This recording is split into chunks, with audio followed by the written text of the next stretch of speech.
একটা করে বস্তা এখানে যখন পড়ে, তারপরে সেইটা ফিনিশিং হওয়ার পরে আরও একটা বস্তা পড়ে, এরকম করে স্তর বাই স্তর এখানে পড়ে।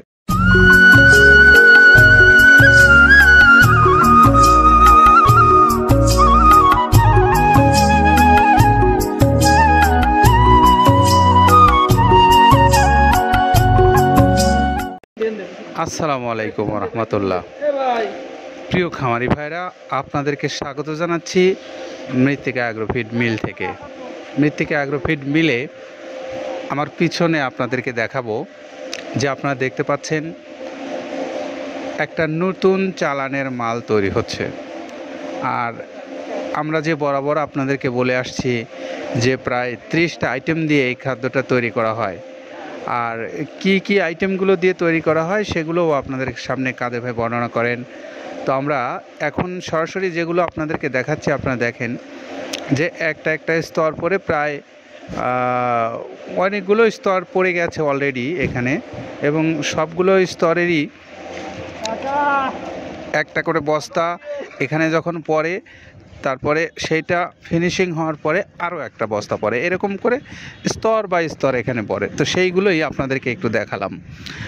আমরা এখন একটু আসি যে এই মৃত্তিকা অ্যাগ্রোফিড মিল থেকে আজকে যে গাড়িটা ছেড়ে যাচ্ছে কোথায় যাচ্ছে সেই বর্ণনাটা দিয়ে তারপরে আমরা একটু খাদ্যের বর্ণনায় আসব। প্রিয় খামারি ভাইরা, আজকে যাচ্ছে জাহান অ্যাগ্রো পার্ক বাদল চৌধুরীর ছাগলনাইয়া ফেনীতে। তিনি হলেন আমাদের এই সম্মানিত একজন খামারি ভাই, যার বিপুল পরিমাণে গরু আছে। এই গরুগুলো মৃত্তিকা অ্যাগ্রোফিডের খাবার খেয়ে দুধ দিচ্ছে অথবা মোটা তাজা হচ্ছে। তো তিনি এই খাবারের প্রতি আস্থা রেখে বরাবর এখান থেকে খাদ্যগুলো সংগ্রহ করে নিচ্ছেন, এবং সেই খাদ্যগুলো খাওয়ানোর পর থেকেই তিনি বুঝে ফেলেছেন যে এই খাদ্যটার গুণগত মানটা কেমন। যেহেতু তিনি বারবার এখান থেকে নিচ্ছেন, তাহলে আমরাও বুঝতে পারি যে খাদ্যের মানের দিক থেকে তেমন কোনো ত্রুটি আছে বলে বিবেচিত হয় না। তো আমরা আসুন একটু জেনে নেই যে খাদ্যটার যে উপকরণগুলোর কথা বলা হয় প্রায় 30টা, সেখানে কি কি উপকরণ আছে সেগুলো একটু আমরা জেনে নেই। চলুন কথা শুনবো কাদের ভাইয়ের কাছ থেকে। প্রথমে দেওয়া আছে মসুরের ডাউল। এই ডাউলটা আপনার এ গ্রেড না, 2 গ্রেডের ডাউল এটা। এই ডাউলটা আমরা ক্র্যাশিং করে দিই, মূলত এইটা ডাউলটা ক্র্যাশিং করে দেওয়া হয়। আর 2 নম্বর আছে হচ্ছে ডাবলির খোসা। ডাবলির খোসা 2 রকম হয় ডাবলি, এটাতে মূলত এলসি গ্রে কালারের ডাবলি, এটাকে আমরা এখানে ইউজ করে থাকি। এটা আর ভাঙানো হয় না, এটা আস্ত ওর সাথে মিক্সার করে দেওয়া হয়। 3 নম্বরে দেওয়া আছে আপনার হচ্ছে খেসারির ভুসি।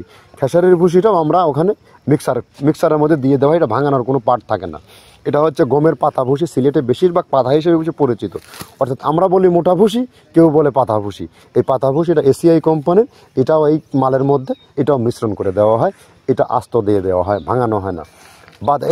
এটা দেওয়া আছে বাদামের খোল। বাদামের খোলটাও এখানে প্রচুর পরিমাণে ইউজ করা হয়। বাদামের খোলটা গাভী গরু প্লাস ষাঁড় গরুর জন্য অত্যন্ত প্রোটিন সমৃদ্ধি এবং হাই প্রোটিন একটা খাবার। আপনারা খাবার যদি নিয়ে থাকেন তাহলে দেখবেন আস্ত যে খোলটা বাজে, এটা মূলত বাদামের খোল আর নারিকেলের খোল। কারণ এইটা আমরা ক্র্যাশিং করে দেয় না, এই কারণে এটা পানিতে দেওয়ার পরে মুহূর্তের মধ্যে এটা মিশে যায়, পানিতে গলে যায়, যার কারণে এটা আমরা দেই না। যাক, এটাও আমরা প্রচুর পরিমাণে ইউজ করে থাকি। এটা হচ্ছে মসুরের এলচি ভুসি। এটার মধ্যে ধোলা দেখছেন, ধোলা না, এর ভিতরে আছে ডাউল। এলচি ভুসিটা আমরা প্রচুর পরিমাণে ইউজ করে থাকি। আর এটা হচ্ছে মসুরেরই কুন, অনেক রকমের ডাউলের সংমিশ্রণ তৈরি, এটা দেওয়া হয়। আর এটা আছে মাসকালার ভুসি। মাসকালার ভুসিটা গাভী গরুর জন্য অত্যন্ত ভালো এবং দুধের জন্য বেস্ট। এটা মাসকালার ভুসিটা প্রচুর পরিমাণে দেওয়া হয়, এটা ভাজা এবং কাঁচা দুইটা হয়। এইটা হচ্ছে ধানের কোড়া। ধানের কোড়ানোর গ্রেড অনেক আছে, এটা ভালো যে গ্রেড সেইটা আমরা এটা ইউজ করে থাকি। এটা দেওয়া হচ্ছে ডাউলের বেসন। ডাউলকে ক্র্যাশিং করে ময়দা করা হয়, যেটা দিয়ে চানাচুর তৈরি হয়, স্ট্রিট ফুড তৈরি হয়, এটাও আমরা প্রচুর পরিমাণে ইউজ করে থাকি। আর এটা আছে আপনার স্যালবো। এটা ভুট্টার একটা ডাস্ট। ভুট্টার যে ডেজার্ট আইটেম তৈরি হয়, ডেজার্ট আইটেমের তৈরির সময় এই ডাস্টটা এখান থেকে বের হয়, সেটা আমরা ব্যবহার করে থাকি। এটা হচ্ছে গমের খুদ। গমের খুদটা আমরা ক্র্যাশিং করে দিই, কারণ এটা হজমের সমস্যায় ক্র্যাশিং না করলে আমরা ক্র্যাশিং করে দিই। আর এটা হচ্ছে আপনার ডাউলের খেসারির যে গ্রেড 2 সেই ডাউলটা। এটা ডাউল আইটেমগুলো অনেক আছে, এটাও আপনার ডাউল আইটেমের মধ্যে একটা পড়ে, এটাও পর্যাপ্ত পরিমাণে দেওয়া হয়। এটা আপনার ডাবলি, রবি শস্য জাতীয়, চটপটি যেখান সেইটা ডাবলি। আর আমাদের প্রধান যে সবথেকে মেজর খাবারের যে মেজর তালিকায় যেটা থাকে সেটা হচ্ছে প্রিমিয়ার কোয়ালিটির ভুট্টা, টন কে টন আমরা ইউজ করে থাকি। গাভী গরু প্লাস ষাঁড় গরুর জন্য সর্বোচ্চ বেস্ট এবং পারফেক্ট একটা খাবার। আর এটা সয়াবিনের হাস্ক, সয়াবিনের খোলটা আমরা আগের সাথে দিতে পারি না, আমাদের যে মালের চাহিদা সে পরিমাণ দিতে পারি না, আমরা ওইটা না ইউজ করে এখন আমরা সয়াবিনের ভুসিটা ইউজ করি। এটাও পুষ্টি গুণগত মান অনেক ভালো এবং ফ্রেশ। ধানের খুদটা আমরা ক্র্যাশিং করে দিই, খুদটাও এখানে ইউজ করতেছি। আপনার অনেকেই ভেবে থাকে হয়তো এগুলো আদৌ দেওয়া হয় কিনা, কিন্তু না, প্রত্যেকটা জিনিসে দেওয়া হয়। যদি প্রত্যেকটা জিনিস না দিতে পারতাম আমরা এই সুদীর্ঘ পথ পাড়ি দিতে পারতাম না। এটা হচ্ছে আপনাদের ধনচের বীজ, এটাও আমরা এখানে প্রচুর পরিমাণে ইউজ করে থাকি। এইটা হচ্ছে আপনার সরিষার খোলটা আমরা ক্র্যাশিং করে দিই, নাহলে ভিজতে সময় লাগে। এটা ক্র্যাশিং করে দেয়। এটা অ্যাঙ্কারের সাদা ভুসি, এটা ছাগলকে যারা ছাগল পালে তারা বেশি এটার সাথে পরিচিত। অ্যাঙ্কারের ভুসিটা এখন খামারে প্রচুর পরিমাণে ইউজ করা হয়। অ্যাঙ্কারের ভুসিটা অত্যন্ত প্রোটিন সমৃদ্ধ। নারিকেলের খোলটাও এখানে আমরা প্রচুর পরিমাণে দিয়ে থাকি। যে দুধের ভারী যে দুধগুলো আছে সেই দুধের জন্য এই নারিকেলের খোলটা অনেক প্রোটিন সমৃদ্ধ এবং দুধের ঘনত্বটা বাড়ায়, অর্থাৎ ফ্যাটি একটা খাবার এটা। আর এটা হচ্ছে আপনার তিলের খোল, দুধের গরুর জন্য বেস্ট এবং পারফেক্ট একটা খোল, তিলের খোলটা। এটাও আমরা ক্র্যাশিং করে দিই, ভিজতে সময় লাগে এটা। আর এটা হচ্ছে গমটা আমরা আস্ত ভাঙায় দিই। এভাবে আমাদের একে 30টা স্যাম্পল এখানে আছে, 30টা প্রোডাক্ট আমরা একটা ব্যালেন্স করে সমন্বয় করে এটা দেওয়া। আমরা এতক্ষণ শুনছিলাম কাদের ভাই বলছিলেন যে তিনি কোন কোন উপকরণ দ্বারা খাদ্যগুলো প্রস্তুত করে আপনাদেরকে দিচ্ছেন সেই বিষয়ে। আর এখন একটু আপনাদেরকে বলবো, খামারি ভাইরা এবং ব্যবসায়ী ভাইরা যারা এই গো খাদ্য নিয়ে যারা ব্যবসা করেন, আপনারা চাইলে মৃত্তিকা অ্যাগ্রোফিড মিলের কর্তৃপক্ষের সঙ্গে কথা বলে ডিলারশিপ নিয়ে ব্যবসা করতে পারেন।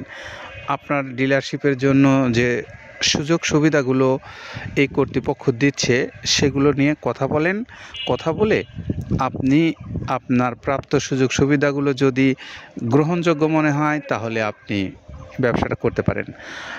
আর খামারি ভাইদের জন্যও একই পরামর্শ, আপনাদের কাছেও যদি গ্রহণযোগ্য মনে হয় যে খাদ্যটা আপনার পশুর জন্য ভালো হবে বা আপনার পশু খেয়ে মোটা তাজা যেমন হবে দুধও তেমন দিবে, এই বিষয়গুলো যদি আপনার কাছে সন্তোষজনক মনে হয় তাহলে আপনি খাদ্যটার বিষয়ে কথা বলতে পারেন।